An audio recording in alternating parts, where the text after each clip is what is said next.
Hello mga ka-global, magandang araw sa ating lahat. At we are blessed today because kasama natin ang isang napaka-espesyal na panauhin para sa ating segment na Kwento ng Tagumpay. She is a top model in the 80's, an actress, a singer, and a producer. Ladies and gentlemen, in the house right now, Miss Bessie Badilla. Thank you very much, Orly. At maraming salamat for inviting me. Thanks for having us as well. Kamusta kayo ngayon? Very busy, very busy. Andito ako sa Dubai ngayon at marami akong gustong gawin, maraming plano, nagawa ko ng karamihan. At meron pa isa pang surprise na gagawin ko this weekend. Talaga? Yeah. But this is not your first time to No, visit my Dubai. first time to Dubai was in 1981. Hindi ko pa pinapanganak noon. Oo. So, ano ang nagugustuhan mo dito sa Dubai that you keep coming back? Yung mga Filipino OFWs, Oo. gustong-gusto ko talaga sila kasi Nakita mo sila? Nakakausap mo sila? oo, nakakausap ko sila, ang saya-saya nila, kahit na malayo sa pamilya nila. I mean, it's very difficult to be away from your family. But alam mo naman, Pilipino kahit nasaan, masaya pa rin. So, pati ko silang binabati kahit nasa nasa grocery, kahit nasaan. Anywhere you go, anyway, it's punong-puno ng Pinoy, di ba? So, enjoy ako to makihalubili sa ating mga kababayan. So, ma'am, kamusta na si Bessie Badilla now sa mga nagtatanong sa atin ng updates about you? The last 2 years, I was in the Philippines, happily stranded with my family. So, ang dami kong ginawa noon kahit na stranded ako kasi nakagawa ako ng 2 published books, coffee table books for Hollywood Foreign Press. It's actually for Ruben Nepales, yung unang-unang ginawa ko. Ang title niya ay Through a Writer's Lens. I did that 2 years ago, the very first months of the pandemic, and happily, I can say that it's very successful. It was sold out. Amazon is now took over, for the paperback edition.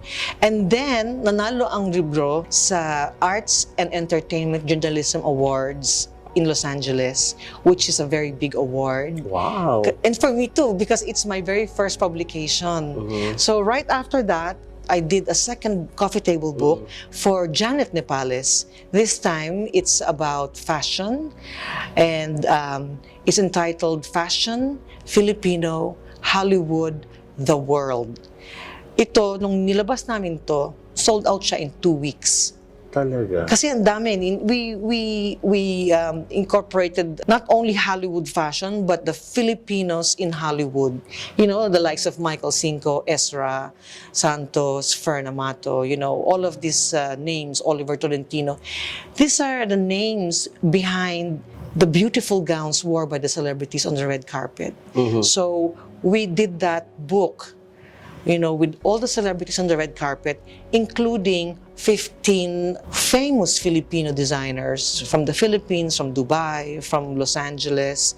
I think one is from Chicago. And we included them in the book, which sold out so quickly na tuwan-tuwa naman ako. And hopefully by next year, ilalaban din namin yan sa Arts and Entertainment Journalism Awards. You mentioned about the pandemic, and you were in the Philippines during the first phase, and you experienced the lockdown.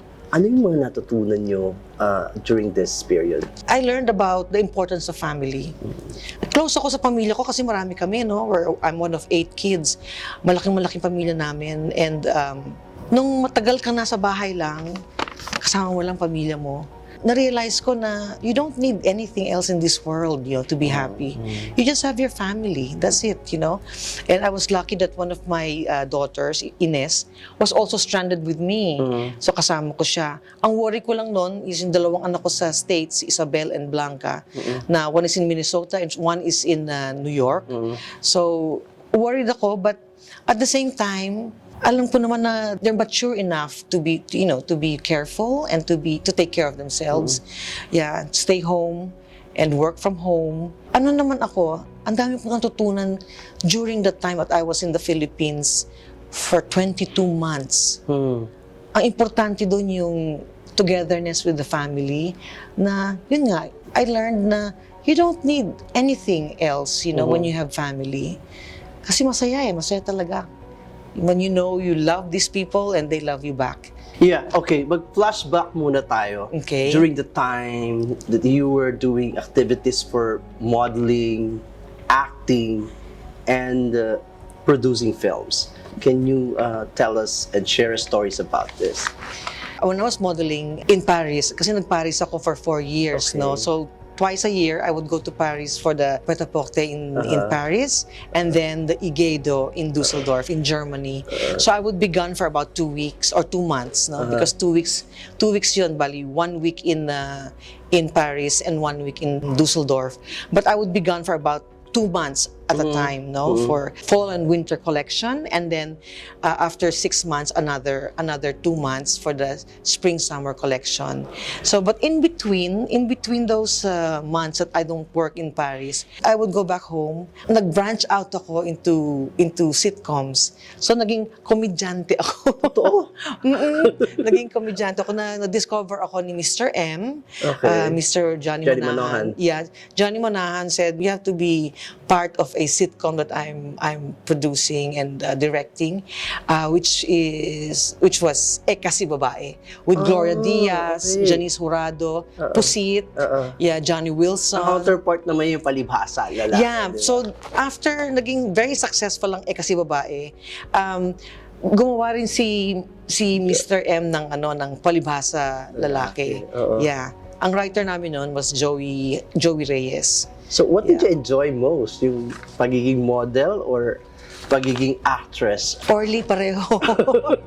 Kasi ako kung asan ako, doon ako mag-enjoy. Talaga? Yeah, kahit nasa Paris ako, lahat ng kasama ko Kasi doon napapansin ko mag-enjoy. yun, kapag beauty queen ka, kapag model ka, mag-aartista ka talaga. Talaga bang aligned sa pagiging pagiging model? Siguro kasi it happened to me. Yeah, and napansin ko maraming mga beauty queens na magiging models or magiging artista, they turn into entertainment, they can be singers, they can be, but most of the time magiging actress sila, magiging actors.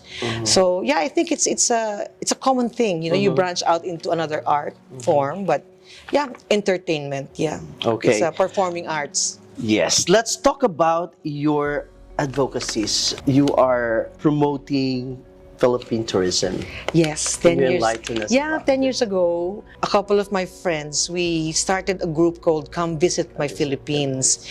And we invited everybody from mga Pinoys to foreigners that live in the Philippines to tourists na if they have photos from the Philippines, of the Philippines, any island that they've been to share it in the group. So we grew from first day, the next day, 24 hours later, we were like 5,000 members. Wow. So nagulat kami kasi ang dai pa lang may interest na ganon. Multiply so fast. Yeah, we multiplied so fast that the late Secretary Ramon Jimenez, yeah, Secmon J, ang tawag namin sa kanya, he took Come Visit My Philippines as an example of how Filipinos should promote our country. It became an example, no? Come Visit My Philippines became an example of how Philippine tourism is every Filipino's business. We should all promote it. Yeah, so and you have also we won a lot of awards. We won an award from the Manila Rotary Club, for the best online tourism. We won so many awards, I can't even remember. Kasi now, after 10 years, we're up to almost 100,000 members. These are all active members, sharing with us photographs of anything about the Philippines. Places, Boracay and Palawan mostly, because ito yung mga gustong puntahan ng mga foreigners ngayon. So even our local tourists, are all going to Boracay and Palawan. And your advocacy on building homes to the poorest of the poor in the country. The Gawad Kalinga. Yeah, that was started by my late husband. Yeah, he liked to build homes for the poor, so he was always donating to Gawad Kalinga. So when he suddenly passed away 15 years ago, I decided to immortalize his name by donating a village and naming it after my husband. It became Bambi's Village or Bambiville. Yeah, I donated 30 homes for the poor, and it's in Pangil, Laguna. So what satisfaction do you get from all of these good gestures that you're doing for the mankind? Turo sa atin yun ng mga magulang natin, di ba? Pag meron ka, share. So, ganun yung ginagawa ko. Giving is much better than receiving. Yes. Para sa akin, ang giving, it's nakakataba ng puso. More than receiving.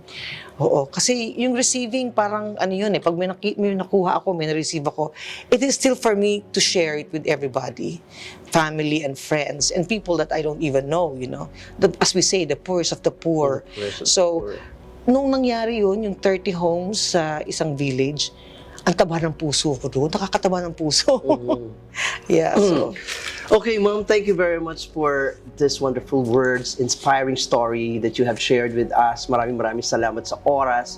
Lastly, a message that you can share sa ating mga audience right now, the audience of the Global Filipino Magazine, coming from Bessie Badilla, a significant person from the Philippines, our fellow kababayan here. Ang masasabi ko lang sa mga OFW natin, maraming salamat. Because of you, you're our modern heroes. You keep our economy afloat. Alam mo, Orly, ang hirap malayo sa pamilya. Hindi ko maisip. Yes.